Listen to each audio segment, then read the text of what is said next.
Hi hi అందరికీ hi. Fauji movie release డేట్ల కోసం అప్డేట్ల కోసం అందరూ ఎదురు చూస్తా ఉన్నా కానీ మూవీ టీం అయితే ఇప్పటి వరకు అంతంటే అంత అప్డేట్ కూడా అయితే ఇప్పటి వరకు అయితే ఇవ్వాలా. కానీ ఇప్పుడైతే వాళ్ళైతే అప్డేట్ అయితే ఇవ్వాలని అయితే అనుకొని అయితే ఉన్నారంట. ఫౌజీ మూవీకి సంబంధించిన టీజర్ అయితే వాళ్ళైతే రిలీజ్ అయితే చేయాలని అయితే అనుకొని అయితే ఉన్నారంట. మనకైతే నెలలు టైం అయితే తీసుకోకుండా కొన్ని వారాలలోనే రిలీజ్ అయితే చేయాలని అయితే అనుకొని అయితే ఉన్నారంట. టీజర్ రిలీజ్ చేసినప్పుడు దాంట్లోనే రిలీజ్ డేట్ కూడా వస్తదంట. ఫౌజీ మూవీకి సంబంధించి రిలీజ్ డేట్ గురించి అయితే రోజు ఒక రకంగా అయితే వినపడుతుంది. కొంతమంది అలా అంటారు, కొంతమంది ఇలా అంటారు, కొంతమంది అయితే ఈ సంవత్సరమే రాదని అయితే అంటున్నారు. కానీ మూవీ అయితే ఈ సంవత్సరమే రిలీజ్ అయితే అవుతుందంట. ఈ మూవీకి సంబంధించిన షూటింగ్ అయితే చాలా వరకు అయితే అయిపోయింది. ఇంకా కొంచెమే ఉంది. 80-90% అయితే షూటింగ్ అయితే పూర్తిగా అయితే అయిపోయింది.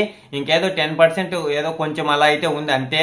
ఇంకా ఉండేది కొంచెమే కాబట్టి మనకైతే ఈ సంవత్సరంలోనే మూవీ అయితే రిలీజ్ చేసేదానికి చాలా గట్టి అవకాశాలు అయితే అవపడుతున్నాయి. ప్రభాస్ గారు అయితే ఇప్పుడు స్పిరిట్ మూవీ షూటింగ్ లో అయితే ఉన్నారు. ఇంకా అది అయిపోయిన వెంటనే దీంట్లోకి వచ్చే అవకాశాలు అయితే కూడా చాలా గట్టిగా అయితే అవపడుతున్నాయి. మరి చూడాలా, దీనికి సంబంధించి ఇంకా ముందు ముందు మూవీ టీం దగ్గర నుంచి అప్డేట్ ఏదైనా వచ్చినప్పుడు మనకి ఇంకా బాగా పూర్తిగా అయితే అర్థమైపోతుంది. అంతవరకు అయితే మనమైతే ఆగి ఉండాలా. రిలీజ్ డేట్ కానీ టీజర్ మొత్తం ఇంకా ఎలా ఉంటది ఏమి అనేది మనమైతే ఇంకా కొన్ని రోజులు అయితే ఆగి ఉండాలా. ఆగి ఉందా? మీరైతే అంతలోపల ఒక లైక్ ఒక సబ్స్క్రైబ్ చేసి ఆ గంటనే అయితే ఆన్లో పెట్టుకోండి. నేను ఏ వీడియో చేసినా మీ దగ్గరికి వెంటనే చేరుకుంటది. ఇంతటితో ఈ వీడియో అయితే అయిపోయింది. బాయ్ అందరూ కూడా నెక్స్ట్ వీడియోలో కలుసుకుందాం.